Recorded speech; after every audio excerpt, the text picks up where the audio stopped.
군자가 책을 지어 세상에 내는 것은 세상 사람들의 비난을 받을 일이 아니다.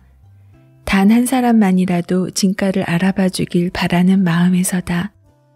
만일 내 책의 가치를 알아봐 주는 사람이 있어 그 사람이 너희보다 나이가 많다면 아버지처럼 모시고 너희와 비슷한 연령이라면 형제처럼 지내도 좋다. 따듯이 입고 배불리 먹는 데에만 뜻을 두어 편히 즐기다가 세상을 마친다고 치자. 그렇게 시체가 된 몸이 차가워지기도 전에 이름부터 먼저 사라지는 자가 된다면 이는 금수일 뿐이다. 금수인데도 그것을 원할 것인가? 다산의 편지 중에서. 안녕하세요. 미소영입니다. 오늘은 다산 정약용의 편지와 함께 시작하는 마음 공부, 삶의 길잡이가 되어줄 한국 인문학의 정수, 박석현님의 다산의 마지막 편지를 소개합니다. 저자의 소개글을 보면 사람들은 기본에 충실하라고 말한다. 그런데 나는 얼마나 기본을 잘 지키며 살아가고 있을까? 중용 또한 마찬가지다. 나는 지금 중용을 실천하며 살아가고 있는지 돌아볼 일이다. 다산의 마지막 편지는 바로 기본과 중용 그리고 마음 공부에 대해 이야기한다. 저자가 살아오며 느낀 생각을 글로 정리한 후 다산 정약용 선생의 글을 모셔와 유사한 주제를 이어 원활하게 전개되도록 작업을 마쳤다. 저자가 지어놓은 소박한 집에 다산을 모셔와 차 한 잔 대접하며 대화를 나누는 심정으로 글을 썼다. 우리가 기본과 중용을 지키고 마음 공부를 꾸준히 하여 이를 삶의 구심점으로 삼는다면 세상 어떤 풍파가 와도 흔들리지 않고 살아갈 수 있을 것이다. 이 한 권의 책이 이 세상 속에서 마음을 지킬 수 있게 돕고 삶의 좋은 법과 같은 역할을 하기 바란다. 이 책의 차례는 총 4개의 챕터로 구성되어 있는데요. 공부에 대하여, 사람에 대하여, 습관에 대하여, 태도에 대하여입니다. 이 중에서 3개의 영상으로 나눠 읽어 드릴게요. 다산의 마지막 편지 속으로 들어갑니다. 매일 글을 쓰는 습관. 매일 글을 쓰는 습관을 가지면 좋다. 100번 읽는 것보다 한 번 쓰는 것이 낫다. 백문부려 일견이고 백견부려 일행이라 했다. 100번 듣는 것이 한 번 보는 것보다 못하고 100번 보는 것이 한 번 행하는 것보다 못한 법이라는 성현의 말씀을 늘 기억해야 한다. 같은 맥락으로 100번 읽는 것보다 한 번 쓰는 것이 낫다. 물론 한 번 쓰기 위해 100번 읽는 노력이 선행되면 더없이 좋다는 것은 두말할 필요가 없다. 간혹 책에 파묻혀 사는 사람을 볼 수 있다. 책을 읽지 않는 것보다는 낫다고 할 수 있겠지만 올바른 독서를 하는 것인지 잘 살펴야 한다. 다독을 한다고 해서 모두 올바른 독서를 하는 것이 아니다. 눈에 보이는 활자는 모두 읽어야 적성이 풀리는 활자 중독인지 아니면 다독을 한다는 자기 만족에 빠져서 반복적으로 책만 읽고 있는 것인지 돌아보자. 진정 책의 즐거움을 느끼고 그것을 삶에 적용할 줄 알아야 한다. 100번 보는 것보다야 한 번 쓰는 것이 더 낫다. 예수와 석가모니가 살았던 시절에는 책이 흔하지 않았지만 그들은 삶을 통해 깨달음을 얻었다. 책을 통해 배울 수 있는 것이 있고 삶을 통해 다른 값어치 있는 것을 배울 수도 있다.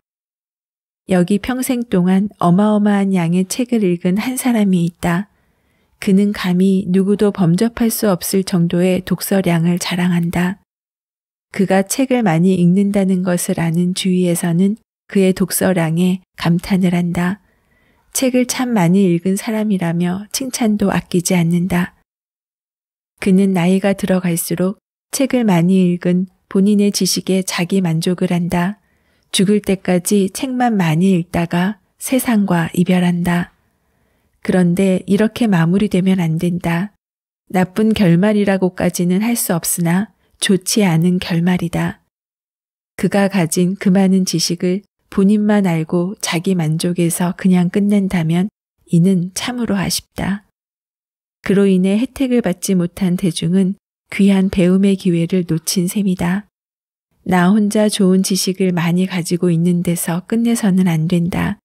사회적 책임이라는 것은 국가와 기업만 지켜야 하는 것이 아니다.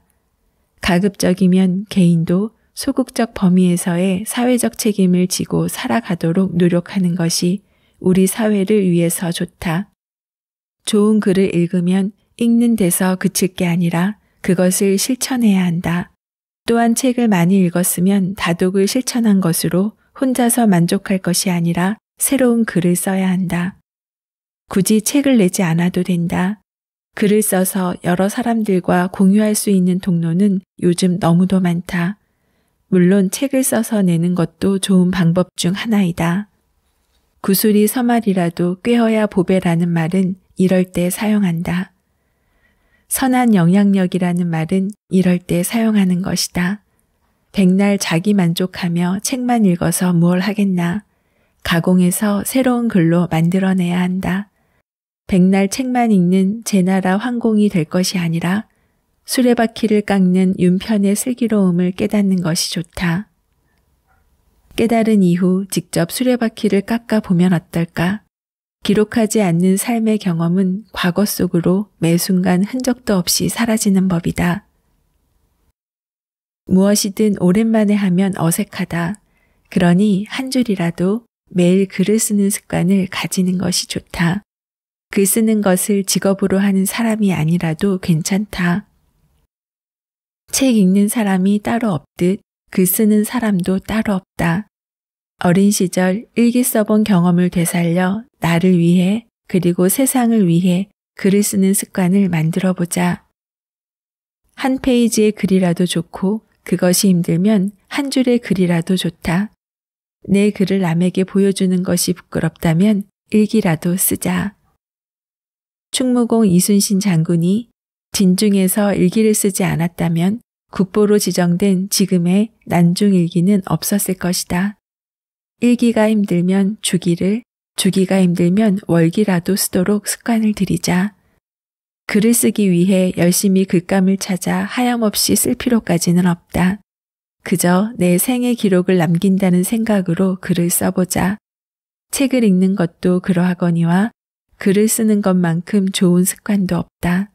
이해부터 쓰는 것을 게을리했다면 어찌 우리가 지금의 글을 알 수 있고 역사를 알 수 있겠으며 위대한 선조의 글을 읽을 수 있겠는가. 매일 글을 쓰는 습관을 들이는 것은 나에게도 역사가 될 것이지만 장차 나의 후손들에게 물려줄 수 있는 크나큰 삶의 유산이 될 것이다. 그러니 지금부터라도 쓰는 습관을 몸에 익혀 매일 쓰는 것을 게을리하지 않는 것이 좋겠다.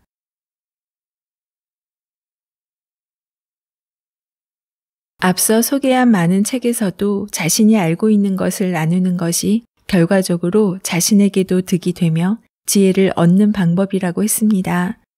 자신이 배워가는 과정과 알게 된 것을 글로 쓰는 습관, 특히 매일매일 기록하는 습관은 부자가 되는 습관 중에 하나입니다. 저 또한 매일 하는 습관이 결국 나의 정체성이 된다고 생각하는 사람으로서 현인들의 부자들의 좋은 습관을 만들고자 실행하고 있습니다.